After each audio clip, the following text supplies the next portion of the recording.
माझी मागणी एवढीच आहे की समजा माझ्यावर जे आरोप लागले तर आणि जरांगे पाटील जे समजा बोलते तर माझं एवढंच म्हणणं आहे की आमच्या दोघांचे पण नार्को टेस्ट करण्यात येईल.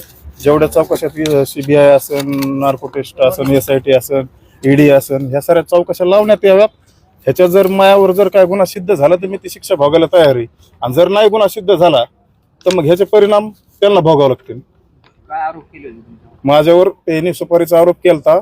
मी त्याच्यामुळे आहे का हर एक SIT चौकशी असो, नार्को टेस्ट असो, प्रत्येक ह्याला मी सामोरं जायला तयारी आहे माझी.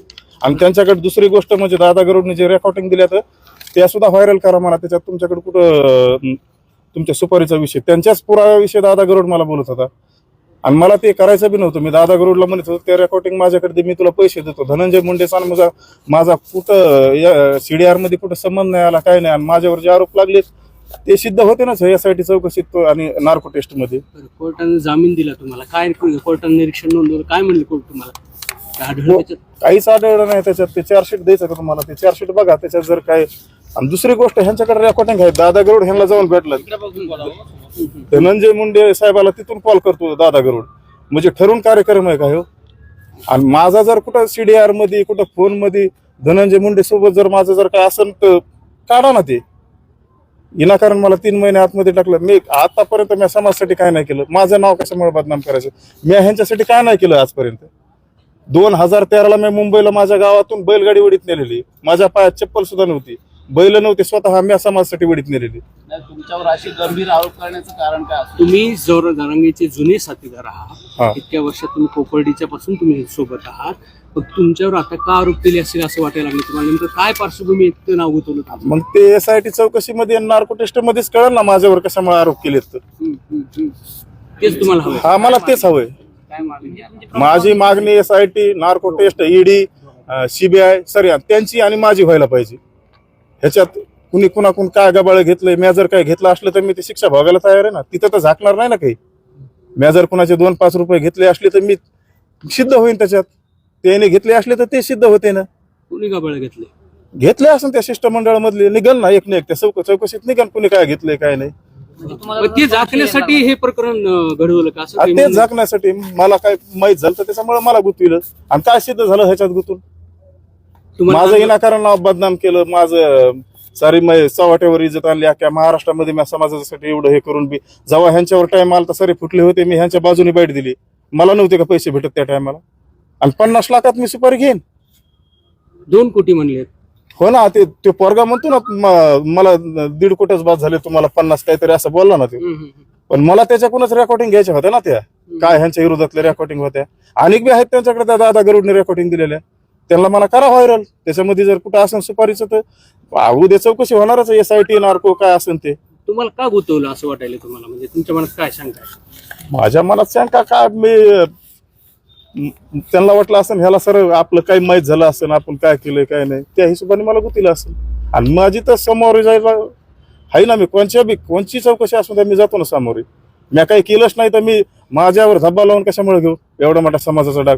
आंदोलनात काय झालं असं वाटायला तुम्हाला? आंदोलनात आता ते SIT चौकशीतच निघेल काय झालं काय नाही. मी आता इथं काय सांगू शकतो? तुम्ही तुमच्या प्रकरणाची SIT करा म्हणतात. हा, माझ्या प्रकरणाची करा ना. त्यांची माझी तर झालीच पाहिजे ना. नार्को तुमचंच निघेल फक्त. तुम्ही म्हणता आंदोलनातलं काही झाकण्यासाठी माझ्यावरती हे झालं. हा, मग त्या आंदोलनातलं बी काढायला पाहिजे ना. हा, साईडचे जेवढे त्या शिष्टमंडळात आहेत, कुणाचं कुठे काय, कुणी कुठं काय केलंय ते सारं निघणारच ना. तुम्हाला माहित होतं की? मला माहिती, मी बरोबर योग्य वेळेला बोलतो. काय SP साहेबांनी काय सांगितलं तुम्हाला? आता SP साहेब म्हणले ह्याला ANC केस आहे म्हणले, ह्याच्यात काहीच नाही, तुम्हाला एवढे दिवस कसं काय लागले. पण आमचे वकील सुद्धा मॅनेज केले. आमचे जामीन नाही होऊन दिले. कोर्ट सुद्धा म्हणलं ह्या केसमध्ये काय ढेकळं नाही. ह्या केसमध्ये कोणी मॅनेज केले? आता तुम्हीच ओळखून घ्या कोणी मॅनेज केले. तुम्ही कशाला कोणाचं नाव घेऊ? म्हणजे तुम्हाला त्यांचे प्रतिनिधी अंबड कोर्टामध्ये आले होते. त्यांचे सहकारी आले होते ना. तुम्ही ते चार्जशीट, तुम्हाला मी चार्जशीट देतो. त्या चार्जशीट मध्ये बघा 3 महिने राहू शकतो ते माणूस त्या केसमध्ये. आणि आता मी बी आबरू नुकसानीचा दावा टाकणार आहे ना. ते केस मी चालू करणार आणि केस सुटल्याच्या नंतर आबरू नुकसानीचा दावा टाकणार. ह्यांच्यावर साऱ्यावर टाकणार जे जे होते ते तिथं माफी नामाज काय घेतात आमचे ते दादा गरुड हसत हसत काय सांगतो असं झालं तसं झालं ठरवून तिथूनच धनंजय मुंडेला दादा गरुड कॉल करतो. दादा गुरु कोणाचा माणूस आहे वाटतं तुम्हाला? दादा गरुड ते आता SIT मध्ये सरांनी गण कुणाचा माणूस आहे काय त्या बैठकीमध्ये खाली बसलेले दिसत होता. हा मग ते मला धमकून माफीनामा हे घ्यायला ठरवून असतं हे ठरवून केलेले. मी चौकशी कोणत्या बी चौकशीला कोणत्या बी टेस्टला मी तयार आहे ना. मी जर गुन्हा केला असला तर मी कशाला मागणी करीन.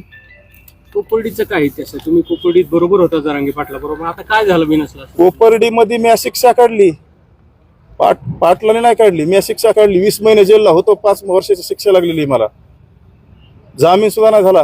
ह्यांनीच सांगितलं कोर्टामध्ये मारा असं तसं, ते सुद्धा प्रूफ आहे. हे काय म्हणले तुम्ही जर पोरा हो नारायणगडाचा कार्यक्रम कॅन्सल होईल, तुम्ही जर नाही मारलं तर मी फाशी घेईन, हे म्हणले होते का नाही. ते बी नार्को टेस्ट मध्ये येईल आणि SIT मध्ये ते सुद्धा येईल. मी लय मोठा काढणार. मी आज 2 दिवसांनी बोलतो तुम्हाला. तुम्ही जरांगे पाटला बरोबरच गेला होता ना कोपर्डीला, काय झालं होतं? पाटील कुठे जेलला होते? मी जेलला होतो.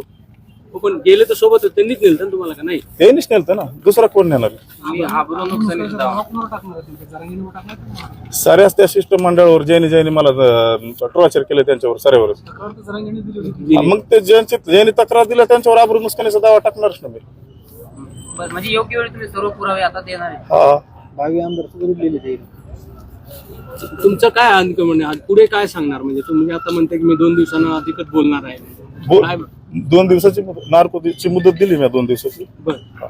त्यांनी सामोरं जावं. त्यांनी जर नाही ना काही केलं, मी जर गुन्हा केला ना, मी सामोरं जातोय ना, नार्को टेस्टला जातो, जेवढ्या चौकशा असतात तेवढ्याला जातो. त्यांनी बी सामोरं जावं. जर मी त्यांची सुपारी घेतली असली तर विनाकारण कुणाचे कशाला नाव बदनाम करतात. ठीक आहे. एक मिनिट अजून